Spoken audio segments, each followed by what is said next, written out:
School में भी भारत माता की जय बुला रहे हैं, स्कूल में भी वंदे मातरम गा रहे हैं, इधर भी वही सारी चीज़ें चल रही है। तो आपको लगता भी नहीं है कि आप किसी और जगह पे हैं, आपको लगता है आप वही स्कूल का ही काम है जो इधर कर रहे हैं। तो इस तरीके से फिर जब आप आगे बढ़ते जाते हैं तो फाइनली फिर थोड़ी थोड़ी बातें शुरू होती है कि हम कौन हैं, हम कहाँ से आए हैं, ये दूसरे जो लोग हैं उन्होंने इस देश के साथ क्या किया है, या आक्रमणकारी है, आक्रांता है, लुटेरे हैं। और धीरे धीरे ऐसा परिस्थिति बन जाता है कि आपके दिमाग में ये बैठ जाता है ये सारी चीज़ें, और तब तक भगवा झंडा भी आ जाता है, तब तक टोपी भी आ जाती है, लठ भी आपके हाथ में आ जाता है, और आप एक हिंदू, कट्टर हिंदू बनने की दिशा में आगे बढ़ने लगते हैं। तो मेरा शुरुआत इस तरीके से हुआ। और मैंने बाबा साहब अम्बेडकर को भी पहली बार जो पढ़ा वो आरएसएस की ही नज़र से पढ़ा, क्योंकि मुझे तो और कोई किताब उनकी मिली नहीं। उन पर जो पहली किताब मिली वो दत्तोपंत ठेंगड़ी, जो भारतीय मजदूर संघ के संस्थापक थे और आरएसएस के प्रचारक थे, उनकी लिखी हुई किताब पढ़ी। अब आप सोचिए कि मेरे लिए डॉक्टर अम्बेडकर का जो परिचय है वो इस रूप में आया कि डॉक्टर अम्बेडकर भगवा झंडे को देश का राष्ट्रध्वज बनाना चाहते थे, संस्कृत को राष्ट्रभाषा बनाना चाहते थे, और हिंदू राष्ट्र को नुकसान नहीं पहुंचे, इसलिए उन्होंने जो धर्मांतरण किया उसमें बुद्धिज्म को उन्होंने स्वीकार किया। और वो आरएसएस के बड़े प्रबल प्रशंसक थे। और दत्तोपंत ठेंगड़ी खुद भी ये लिखते हैं कि मैं उनका इलेक्शन एजेंट भी रहा जब उन्होंने भंडारा से चुनाव लड़ा, और जब उन्होंने धर्म परिवर्तन किया तब मैं वहाँ पर उनके सहायक के रूप में मौजूद था। तो मेरे लिए डॉक्टर अम्बेडकर पूरी तरीके से एक संघी अम्बेडकर के रूप में मैंने बाबा साहब को पढ़ा, और पूरा वो जो विचार था वो भी मेरे उधर से ही प्राप्त हुआ। ये बाद में जब मैं वहाँ से निकला तो मुझे समझ में आया कि वो जो कुछ कह रहे थे वो बिल्कुल ही एक अलग चीज़ थी, और वो नहीं थे डॉक्टर अम्बेडकर जो वो कहते थे। लेकिन मुझे लगता है कि ये जो एप्रोप्रिएशन है बाबा साहब अम्बेडकर को हड़पने का जो काम है, ये एक लंबे समय से वो लोग कर रहे थे। शायद जब आरएसएस ने ये तय किया कि हम समरसता को अपना कोर इश्यू बनाएंगे और दलितों को साथ लेंगे, और ये उनका बाला साहब देवरस करके जो उनका सुप्रीमो थे, उन्होंने जब ये तय किया तब से वो निरंतर जितने भी दलित आइकॉन्स हैं या जो बहुजन नायक हैं, नायिकाएं हैं, उन सबको हड़पने के कार्यक्रम में लगे और अपने तरीके से उनके बारे में सब चीज़ें लिखी। आप सोचिए कि वो पेरियार को भी लिखेंगे तो दूसरे तरीके से लिखेंगे। फुले भी गुलामगिरी वाले फुले उनके यहाँ नहीं है, वो महात्मा फुले हैं। तो लोगों को ये लगता है कि वो कोई महात्मा जी थे और कोई मठ वठ चलाते होंगे। तो उस तरीके से इन सारे लोगों का जो लाया गया वो बुलाया गया, और बाबा साहब को भी उन्होंने उसी तरीके से शुरू किया। मुझे लगता है कि 80 के दशक से पहले उनका ये काम शुरू हुआ, और फिर राष्ट्रीय समरसता मंच बना उनका, और उस राष्ट्रीय समरसता मंच के जरिए दलित बस्तियों में जाना, छोटे छोटे लाइब्रेरी खोलना, झोला पुस्तकालय, और वहाँ रुकना, वहाँ लोगों के साथ बातचीत करना। हालांकि उसको वो आज भी मलिन बस्तियाँ कहते हैं, दलित बस्तियों को, क्योंकि दलित शब्द स्वीकार करने में उनको बहुत लंबा समय लगा। मैं तो देखता हूँ कि 50 साल 60 साल बाद आजकल राजस्थान में जब ये चुनाव हुए तब उन्होंने बड़े जोर शोर से दलितों पर अत्याचार, दलित शब्द का इस्तेमाल उस रूप में किया। नहीं तो उन्होंने पूरी बात जो कही, आप देखते भी हैं कि वो दलितों के लिए वंचित शब्द इस्तेमाल करते हैं, आदिवासी के लिए वनवासी शब्द इस्तेमाल करते हैं, क्योंकि उनका अपना सारा एक भाषा भी उन्होंने नई बनाई। और उन्होंने जिन भी दलित आदर्श थे, दलित जिनको अपना नायक मानते थे, उन सबको भी अपने तरीके से प्रस्तुत किया। यहाँ तक कि मतलब अगर आप उनका लिटरेचर पढ़ेंगे तो आपको लगेगा कि पूरा ब्राह्मणीकरण या देवीकरण डॉक्टर अम्बेडकर का हुआ, जिसमें यहाँ तक कि कोई आकर के एक साधु बाबा और उनके पिताजी से मिला और उनको उन्होंने भविष्यवाणी की कि आपके घर में एक ऐसा देव पुरुष पैदा हो। तो ये शुरू से ही मतलब डॉक्टर अम्बेडकर पैदा हुए और उन्होंने अपनी प्रतिभा से, अपना मेहनत से कुछ पढ़ाई किया, ये सब नहीं, बल्कि किसी ऊपर वाले के आशीर्वाद से डॉक्टर अम्बेडकर पैदा हो गए। और ऐसी भी कहानी आ गई मार्केट में कि वो पूर्व जन्म में ब्राह्मण थे, तो वो भी आ गया। तो आप उसके ब्राह्मणीकरण का, देवीकरण का स्तर देखिए कि वहाँ उस लेवल तक चीज़ें गई। तो मैं आपको ये इसलिए बता रहा हूँ कि मेरे लिए डॉक्टर अम्बेडकर से साक्षात्कार जो था वो इस तरह के विचार के साथ मैंने अपनी शुरुआत करी। और फिर मैं स्वयंसेवक से मुख्य शिक्षक बना, मुख्य शिक्षक से जिला कार्यालय प्रमुख रहा भीलवाड़ा, जहाँ से मैं आता हूँ। और उसी दरमियान में ये पूरा संघर्ष भी चला, बाबरी मस्जिद डिमोलिशन वाला। और उसमें पहले शिला पूजन हुआ, जिसमें जगह जगह से ईंटें लाई गई, ईंटों का पूजन हुआ गांव गांव से, और फिर वो ईंटें जाकर के अयोध्या गई। हालांकि अब जो मंदिर बन रहा है उससे तो कहीं नींव में भी वो ईंटें नहीं है, वो ईंटें पता नहीं कहाँ चली गई, लेकिन वो पैसा भी इकट्ठा किया गया, ईंटें भी इकट्ठा की गई। उसके बाद में फिर पहली जो कार सेवा हुई 1991 में, उस कार सेवा में मैं भी शामिल होने के लिए गया। और तब इतना जुनून था क्योंकि हमको ऐसा ही सारा साहित्य पढ़ाया गया, ऐसा ही चीज़ें हमको दिखाई गई कि राम की जन्मभूमि पर आक्रांता बाबर के नाम पर बनी हुई मस्जिद बनी हुई है, और रामलला उसके अंदर विराजमान है, और उनको मुक्त करने की जो लड़ाई है वो देश की आज़ादी की दूसरी लड़ाई। तो हम तो ये सोचते थे कि भाई अब हम पहले तो हम पैदा नहीं हुए जब आज़ादी की लड़ाई चल रही थी, अब पैदा हुए तो चलो इसी आज़ादी की लड़ाई में घुस जाते हैं।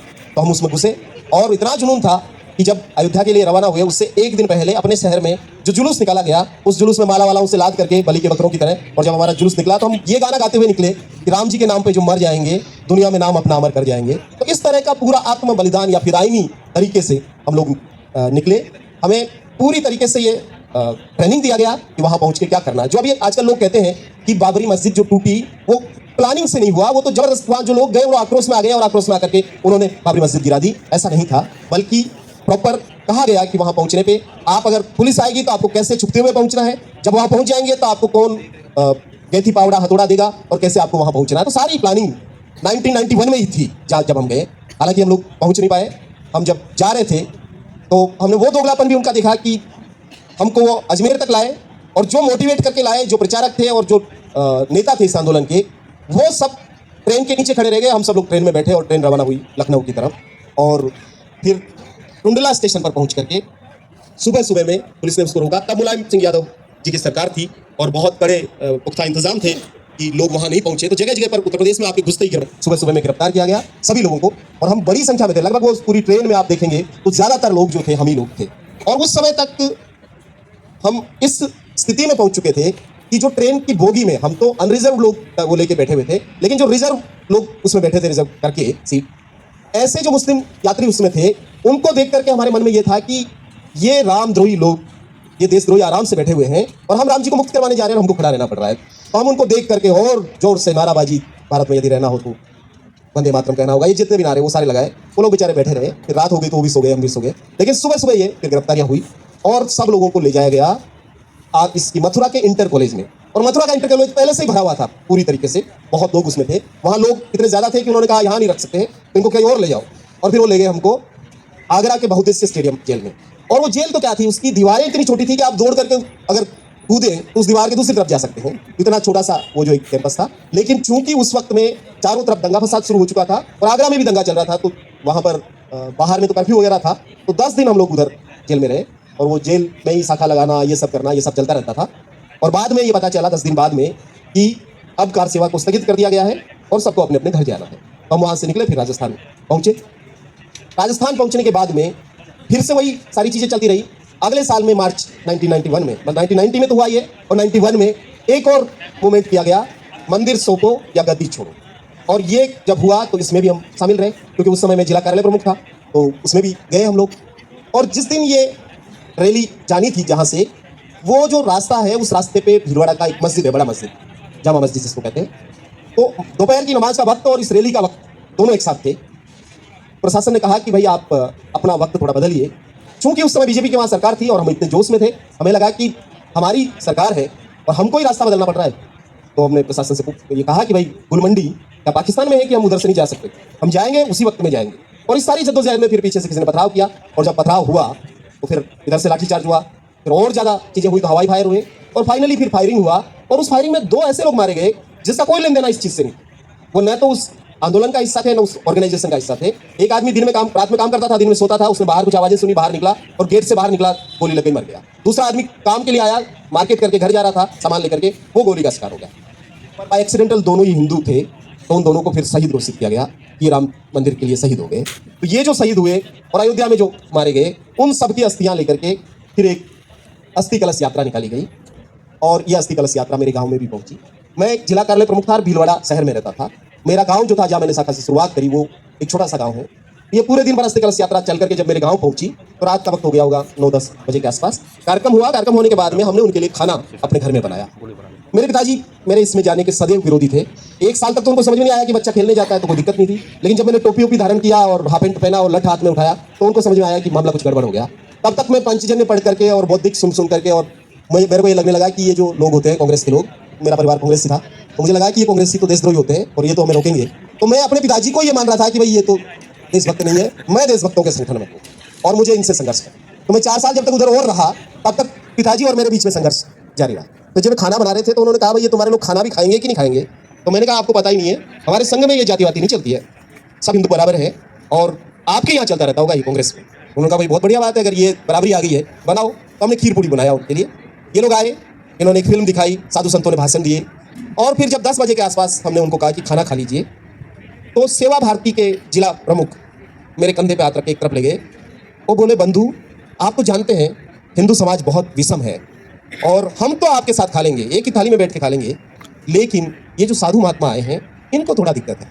आप समझ रहे हैं, मतलब एक दलित के घर में ये साधु महात्मा खाएंगे, इनको थोड़ा दिक्कत है। ऐसा कीजिए, इसको पैक करके दे दीजिए, हम अगले गाँव में जाके खाएँ।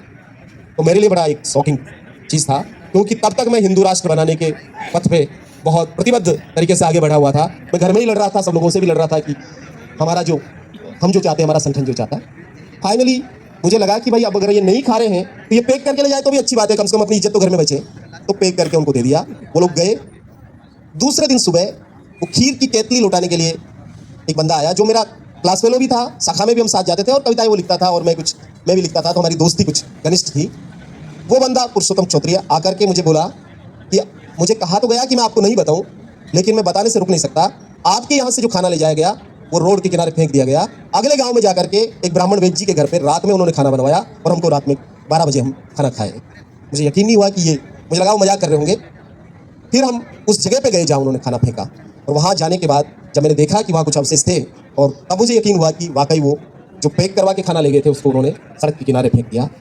तब मैं वहाँ खड़े होकर के मैंने सोचा कि जो हिंदू राष्ट्र बनाने के लिए मैं कोशिश में लगा हुआ हूँ, उस हिंदू राष्ट्र में मेरी जगह कहाँ पे है, मेरी औकात क्या है। और वो एक क्षण था जहाँ एक दूसरी चीज़ शुरुआत हुई। मैं घर नहीं लौटा, मैं वहाँ पहुँचा जहाँ वो यात्रा पहुँची हुई थी, और उनसे मैंने ये सवाल पूछा कि आपने मेरे घर पे खाना नहीं खाया। पहली बात तो ये थी, और दूसरा आप ले गए और आपने फेंक दिया। तो उन्होंने कहा नहीं बंधु, आपको किसने ये बताया, हमने खाया, बहुत स्वादिष्ट खाना था। तो मैंने कहा ये बता रहे हैं पुरुषोत्तम जी। और जब उनको मालूम पड़ा कि हाँ इसको पता चला है और ये पुख्ता पता चल गया, तो एक ही मिनट में बदल लिए। उनका नहीं ऐसा नहीं था, पीछे कोई लेके बैठा हुआ था और जीप जब मुड़ी स्पीड में उसके हाथ से नीचे गिर गया। अब गिरा हुआ खाना तो हम कैसे खा सकते थे, बाकी ऐसी कोई बात नहीं। आप तो राष्ट्र निर्माण में लगिए, क्या छोटी मोटी बातों में आप लगे। मुझे लगा कि भाई मैं कौन से राष्ट्र का निर्माण करूं, मेरे लिए बहुत बड़ी बात है ये, आपके लिए बहुत छोटी बात है। और फिर वहाँ से ये जो लड़ाई शुरू हुई 1991 में, फिर एक लंबा सफर हुआ। फिर बाबा साहब को मैंने ओरिजिनल रूप में पढ़ा कि डॉक्टर अम्बेडकर क्या सोचते हैं और क्या कहते हैं, एनिहिलेशन कास्ट से लगा करके बाकी चीज़ें। और उसी दरमियान मैं विभिन्न प्रकार के संगठनों के साथ, राजनीतिक दलों के साथ, विभिन्न धर्मों को एक्सप्लोर किया मैंने। और ये सब करते हुए अंततः मैं इस नतीजे पे पहुंचा कि धर्मों की यात्रा में मुक्ति कहीं नहीं है, और मुक्ति कहीं है तो शायद धर्मों से मुक्त हो जाने में कहीं मुक्ति मुझे लगती है। तो मैं नास्तिक तो पूरा नहीं बना, लेकिन मैं आस्तिक भी नहीं रहा। और ये इसीलिए उस किताब का जो नाम, जो किताब मैंने लिखी, I could not be Hindu, क्योंकि मैं हिंदू बनने का जितना प्रयास किया मैंने, वो सारा प्रयास तो विफल हो गया। और बाद में जो और प्रयास किए अन्य जगहों पे, वो भी मुझे ठीक नहीं लगे। और फाइनली फिर मैं ह्यूमन राइट्स के काम में आया, और राइट टू इन्फॉर्मेशन और ये तमाम जो अधिकार आधारित कानून बने, इन सारे कानूनों का भी एक हिस्सा में रहा। आजकल मैं People's Union for Civil Liberties, आपने नाम सुना होगा, PUCL का, मैं PUCL के साथ जुड़ा हुआ हूँ। राजस्थान में उसकी जिम्मेदारी मेरे पास है और वो मैं काम करते रहता हूँ। तो खैर ये मैंने बीच में इसकी तस्वीर लगाते हैं, उनके सारे ऑफिसेज में भी तस्वीर लगाई जाती है, और हमसे ज़्यादा बाबा साहब के बारे में आजकल वो लोग बात कर रहे हैं। लेकिन समानांतर रूप से बाबा साहब ने जिस संविधान की संरचना में सर्वाधिक प्रमुख भूमिका निभाई, उसको नष्ट करने का काम भी साथ ही साथ वो चलाते हैं। तो आप अगर देखेंगे तो चूंकि आप एक ऐसे इंस्टीट्यूट में हैं जहां आप ये सारा विमर्श करते हैं और आपको मालूम है कि क्या चल रहा है इस देश में, किस तरह की चीज़ चल रही है। हम तो बहुत छोटे से गांव से आते हैं, लेकिन हम वहां भी बैठ करके ये सारी चीज़ देखते हैं कि कैसे संविधान को बिना छुए संविधान को नष्ट करने का काम चल रहा है, कैसे बाबा साहब के दिए हुए उन अधिकारों से दलित, आदिवासियों को, पिछड़ों को, महिलाओं को वंचित करने का काम चल रहा है, जैसे रिजर्वेशन हो या और भी चीज़ें हो, उन सबका अभी कोई मतलब बचा नहीं है। संविधान अब एक आवरण की तरह, एक जीने पतला सा एक आवरण जैसा बच गया है, नीचे से दीमक की तरह वो पूरा उसको चाटते जा रहे हैं। और दलितों, आदिवासियों के तमाम अधिकार के जो कानून हैं, उनको कमजोर करने में भी कहीं कमी नहीं है। मैं आपको 2 अप्रैल 2018 का उदाहरण दे सकता हूँ। राजस्थान का पूरे देश में जो SC/ST एट्रोसिटी एक्ट को सुप्रीम कोर्ट ने जब डाइल्यूट करने की कोशिश की और उसके खिलाफ जो आंदोलन खड़ा हुआ, तो राजस्थान में भी एक बड़ा आंदोलन उसके खिलाफ चला। और उस दिन कम से कम 6 जगह पर RSS के लोगों ने RSS के दफ्तरों से जाकर के दलित, आदिवासी आंदोलनकारियों पर सीधे तौर पे हमले किए। और वो FIR में दर्ज है। अगर मैं ये बात यहाँ कह रहा हूँ तो मैं तथ्यात्मक रूप से कह रहा हूँ, ऐसी FIR दर्ज है जहाँ लोगों ने ये कहा कि हम उस कानून के पक्ष में नारे लगाते हुए जब आगे बढ़े, तो भगवा झंडा लिए हुए, जय श्री राम कहते हुए, भारत माता की जय बोलते हुए एक भीड़ आई और उन्होंने हम पर हमला किया, चारों तरफ से घेरा, और उसमें बहुत सारे दलितों के साथ, आपको पता है कि पूरे देश भर में तो 11 लोग मारे गए, राजस्थान में एक साथी मारे गए, और हजारों लोग घायल हुए, हजारों लोगों के खिलाफ केस दर्ज हुए, लोगों को लंबी जेलें हुई, और अभी भी बड़ी मात्रा में लोग उन केसेस को वो कर रहे हैं। तो एक तो ये चीज़। दूसरा, हम ये भी देख रहे हैं पिछले कई सालों से कि जहाँ भी दलितों पर एट्रोसिटी होती है, आपने सुना होगा जितेंद्र मेघवाल नाम के एक लड़के का मूंछ रखने की वजह से मार डाला गया, बहुत क्रूरतम तरीके से उसको चाकू मार करके चाकू से भून दिया गया। और उसकी गलती केवल इतनी सी कि उसने अपने आप को, और वो पहले खुद ही एक RSS का कार्यकर्ता था और 7 दिन की उनकी ट्रेनिंग भी लिया था, लेकिन उसने सोशल मीडिया पर 2 अप्रैल 2018 के दिन ये पोस्ट कर दिया कि मैं जोधपुर में था और मैंने इस आंदोलन में हिस्सा लिया, और एक नीला स्कार्फ उसने पहन लिया जय भीम का, और जय भीम का एक रील बना करके उसने इंस्टाग्राम पे डाल दिया। इस बात से वो लोग नाराज हुए, और उसके बाद में ये जो आपस में एक हेट स्पीच चली आपस में उनके, वो हेड क्राइम में बदली और फाइनली जितेंद्र मेघवाल को मार डाला गया। जब मारा गया तो उसके पक्ष में देश भर से लोग गए आंदोलन करने के लिए। चंद्रशेखर आजाद जो भीम आर्मी के प्रमुख हैं वो आए और 50,000 लोगों ने एक रैली निकाली। उस रैली के खिलाफ दूसरे दिन हजारों लोग खड़े हुए, उनके हाथ में फिर से भगवा झंडा, जय श्री राम के नारे, जय भवानी के नारे, वंदे मातरम के नारे, और जो एक्यूज्ड थे उनके पक्ष में उन्होंने आंदोलन किया। ये केवल जितेंद्र का मामला नहीं था, ऐसा ही इंद्र जिसको पानी वाले मामले में मारा गया, उसके पक्ष में जो लोग खड़े हुए सर्व समाज के नाम पर, वो भी वही लोग थे, वैसे ही लोग थे, उनके झंडे भी वही थे, उनके नारे भी वही थे, वो भी उसी जगह से आते हैं। ऐसा ही कोजाराम एक बंदा मारा गया। ऐसे हम राजस्थान में कई सारे केसेस को देखते हैं और हम उन पर नजर रख रहे हैं, तो हम ये देख रहे हैं कि सीधे तौर पर वो लोग आकर के हमले कर रहे हैं और लोगों को मार रहे हैं। तो अब आप सोचिए कि ना आप संविधान प्रदत्त अधिकारों को लेने देंगे, ना आप सुरक्षित रहने देंगे, और आप मारेंगे, और जब लोग मर जाएंगे तो उसके पक्ष में न्याय के लिए जो आवाज उठेगी, उन न्याय की आवाजों के खिलाफ भी आप भीड़ बना करके खड़े होंगे और इस तरीके से लोगों को चुप करेंगे। और दूसरी तरफ आप समानांतर रूप से बाबा साहब अम्बेडकर की जय भी बोलते रहेंगे, चैत्य भूमि में करोड़ों रुपए का स्मारक बनाएंगे, यहाँ स्मारक बना देंगे, डाक टिकट जारी करेंगे, संविधान दिवस मनाएंगे और बड़ी बड़ी मूर्तियां लगाएंगे। तो ये जो पूरा प्रतीकात्मक रूप से चीजें की जा रही है ऊपर ऊपर, इनके ऊपर के लोग बड़ी अच्छी अच्छी बातें करते हैं।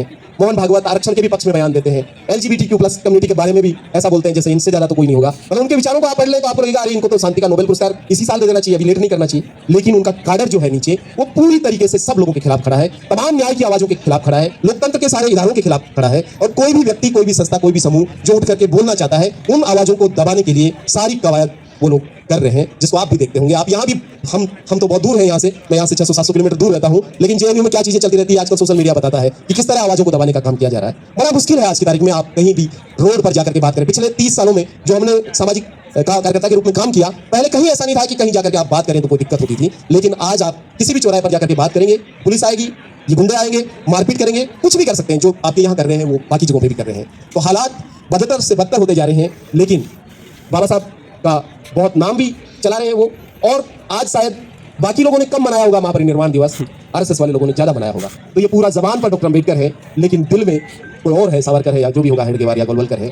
और पूरा उन्होंने, बाबा साहब अम्बेडकर जब तक जीवित रहे आपको एक भी मौका नहीं दिखता है, क्योंकि 1925 में ये संगठन RSS बनता है और डॉक्टर अम्बेडकर भी 1920 के बाद उसी महाराष्ट्र में अपना आंदोलन करते हैं। आपको कहीं RSS नजर आता है महार सत्याग्रह में, आपको RSS नजर आता है कालाराम मंदिर प्रवेश में, मनुस्मृति के दहन के वक्त, कहीं नजर नहीं आता है। बल्कि इन सारी बातों का विरोध RSS के लोग करते हैं।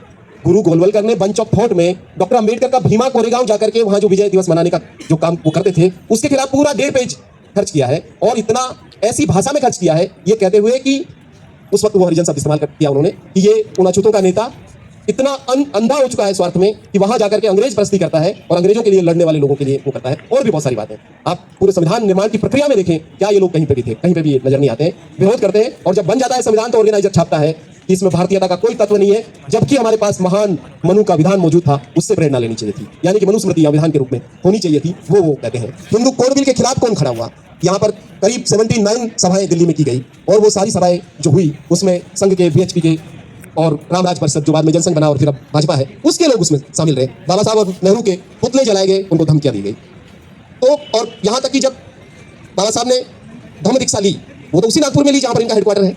आपको एक भी लेख नहीं पढ़ेंगे या ऐसी कोई घटना नहीं सुनेंगे जिसमें वो लोग आकर के स्वागत किया हो कि बाबा साहब आपने बहुत अच्छा काम किया। आज कहते हैं कि हिंदू धर्म को उन्होंने कोई नुकसान नहीं पहुंचाया, बहुत अच्छा किया, लेकिन उस समय उनकी क्या भूमिका थी? आप अगर उस समय के मराठी अखबारों को देखेंगे तो वो आलोचनाओं से भरे हुए थे कि डॉक्टर अम्बेडकर ने ये किया। अब तो वो बुद्ध को भी, अशोक को भी, सम्राट अशोक को भी, सबको गालियां देते हैं, पेरियार को भी गालियां देते हैं। लेकिन एक तरफ वो सब भी चल रहा है और दूसरी तरफ मौके मौके पर गुणगान और जय जयकार का काम भी चल रहा है। तो मित्रों, इस सारी चीज को समझने की जरूरत है कि ये जो चल रहा है इसको कैसे समझें, कैसे लोगों तक ले जाएं और कैसे हम तमाम उत्पीड़ित लोगों की एकता बनाएं। आगे क्या रास्ता है? क्योंकि ये तो सारी बातें हैं जो पीछे की मैंने आपको कही, लेकिन आगे के लिए ये जरूरी है कि हम इकट्ठा हों, तमाम उत्पीड़ित अस्मिताओं को इकट्ठा होने की जरूरत है। हमारे बीच के कई मतभेद हो सकते हैं, अम्बेडकरवादी हों, चाहे मार्क्सवादी हों, चाहे गांधीवादी हों, चाहे समाजवादी हों, सभी लोगों को अपने जो भी मतभेद हैं उन मतभेदों को फिलहाल स्थगित करते हुए एक साथ आकर के लोकतंत्र को भी बचाना है, संविधान को भी बचाना है और देश को भी बचाना है। आप अगर अभी उन चीजों के लिए लड़ते रहे तो क्योंकि बड़ी लड़ाई है और बड़ी लड़ाई में छोटी छोटी लड़ाइयों को स्थगित करने की जरूरत होती है, लेकिन ये नहीं हो पा रहा है और ये नहीं हो पाएगा। तो आप ये मान के चलिए कि एक दिन हम हिंदू राष्ट्र को हकीकत बनता हुआ देखेंगे और वो जो हिंदू राष्ट्र जिसकी तरफ तेजी से हम बढ़ रहे हैं, अगर वो आता है तो वहाँ क्या जगह होगी दलितों के लिए, क्या जगह होगी आदिवासियों के लिए, क्या जगह होगी माइनॉरिटी के लिए। माइनॉरिटी को तो एक तरीके से कॉर्नर कर ही दिया गया है, उसको तो धकेल दिया गया है। हर दिन जिस तरह की चीजें आ रही है, आप देख रहे हैं कि राजस्थान में अभी तो शपथ ही नहीं लिए हैं, उससे पहले सड़क पर निकल गए डायरेक्ट एक्शन करने के लिए कि आप नॉनवेज नहीं बेच सकते हैं। तो वो हमारे खाने की रुचियों पर हम किससे प्रेम करेंगे, हम कहाँ रहेंगे, हम किससे शादी करेंगे, सब कुछ वही तय करेंगे। और ये जो होगा ये मनुस्मृति का ही हिंदू राष्ट्र होगा। और हिंदू राष्ट्र तो नाम है, वो ब्राह्मण राष्ट्र, ब्राह्मणवादी राष्ट्र बनाने की दिशा में आगे बढ़ रहे हैं। उसके लिए बहुत जरूरी है कि जितने भी सेक्युलर ताकतें हैं, जितने भी प्रगतिशील लोग हैं, जितने लोगों की लोकतंत्र में आस्था है, संविधान में आस्था है, हम सब लोग एक होकर के, इकट्ठा होकर के हम एक नई लड़ाई फिर से शुरू करें। क्योंकि ये जो भी अंधेरा है, इस अंधेरे को मिटाने के लिए तरीका तो वही है कि हम मिलकर लड़ें और आगे बढ़ें। मैं बहुत आप सब लोगों को धन्यवाद देता हूँ कि आपने